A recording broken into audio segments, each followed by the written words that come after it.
Hello and welcome. This is my first project for the Spellbinders monthly club kits package for October 21. When I saw this small die of the month, which is called Holiday Haul, it's got this fantastic little pickup truck on it, and there's options for pumpkins, Christmas trees if you want to use it for holiday. I'm not going to do that. I've got a special idea in mind for my brother, because he loves trucks, he loves guitars, and he loves and he's feeling a bit down in the dumps at the minute. So I'm going to use it to make him a cheer him up card in his favourite colours, which are turquoise and white. So I'm going to be basically doing my own thing with this lovely little pickup truck.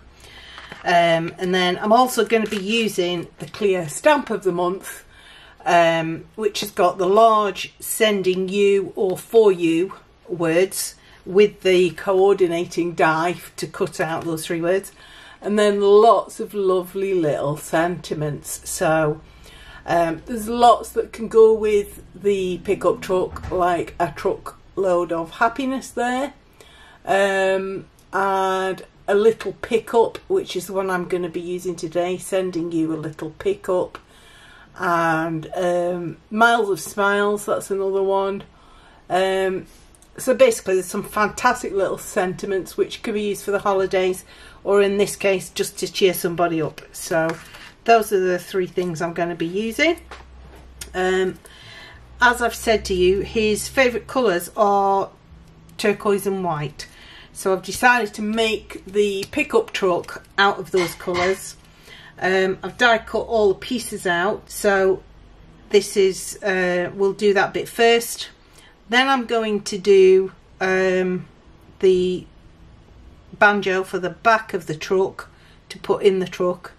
And then we'll put the card together. So let's get on with it, starting with the pickup truck.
So I also decided to fill out the window and cover it with a piece of just a piece of the acetate from the packaging, to be honest. I store my stamps and dies elsewhere, so I put a bit of acetate into the window opening, and I also backed the truck with a piece of white cardstock so that it would be that colour that shone through the gaps. I just held it up to the light, traced roughly so that there was no white cardstock sticking up above the top, and then glued it on, and then that gives you the finished truck. As you can see, it's well worth taking that little bit of time to stick on all those tiny pieces, because they really do make it. So that's that. We'll just put it to one side and get ready to move on to the banjo. So I didn't have a stamp or a die, so I basically downloaded a picture from the internet, it was on a free clip art type place. Downloaded it, printed it out into a much smaller version, and then fussy cut it out so that that is going to go into the back of the pickup truck. It was a bit flat, so I decided to add some glossy accents to give it some nice dimension, and just set that aside to dry and while I get on with the rest. So on to the sentiments. I'm using my stamping tool just because I find it easier, and to try and keep everything coordinated, I'm just using a bit of Nina Solar White to stamp the sentiment on. And I am going to do it in a coordinating colour by stamping with a VersaFine Clair ink, which is Warm Breeze, and then clear heat embossing over the top of it. So next job is clean off the stamps quickly with the magic baby wipe, and then cut out the sentiments with the coordinating dies I've just used my Spellbinders Platinum 6. It's a great little machine, doesn't take up much desk space, and it cuts beautifully first time every time, so I highly recommend that. Put the sentiments to one side, ready for assembling the card later. I'm using one of the card bases from the October card kit of the month, which is a normal 4 1/4 by 5.5 inch card.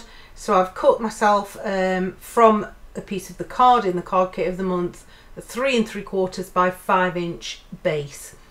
I then randomly cut a couple of snowdrifts, which I am sticking together with some tape runner and attaching to the front of the card, and then just trimming off the excess.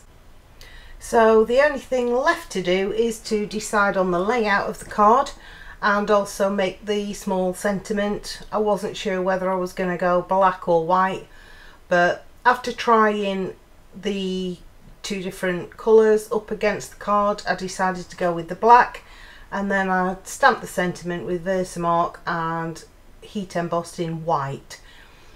So I lost a bit of footage there because my battery died while I was filming, so I've just spliced it. Basically, you're not going to notice. It was just a lot of me thinking out loud about how I was going to lay the card out, and then it was just a case of sticking everything onto the front of the card and then assembling the whole thing. So the panel was done there, as you can see. I'm using the card base from the card kit of the month because that gives a beautiful 1/4 inch border all the way around the card panel. Decided to add some foam tape to give it just a little bit more dimension, and as I've seen many people do, adding a little bit of liquid glue onto the foam tape because it's really sticky, and that just gives you that tiny bit of wiggle room that you need. And then once that panel is adhered down, the final thing to do really was to just add a little bit of frostiness, I think, to the card. So I used a white Wink of Stella pen to give the snow some sparkle. Don't want it too sparkly, obviously, because it's for a man. And then I also decided to just add a little bit onto the window, so it looked like the window was a bit frosty. With hindsight, it might have been worth doing the window in vellum to give that frosty window look, but hey, we're all a genius afterwards, aren't we? So after using the white on the snow and the window, I decided to add a little bit of clear Wink of Stella onto the sentiments, small and large sentiments, to give them that frosty feel as well. As you can see from the state of my desk, I am such a messy crafter, and it was a little bit worse because I had cats surrounding me, so my workspace had shrunk significantly to what it usually is. But that's the finished card. I'm really happy with it. I think my brother's gonna love it. So yeah, I'm very happy. And the holographic iridescent card, it just looks beautiful on that truck. I think it was a good decision. And it changes colour as you move it in the light, which a lot of car paint jobs do these days, don't they? So that's it for this project. I hope you've enjoyed it, and please consider subscribing to my channel. I'd love it if you could join me. Thanks very much. See you next time. Bye.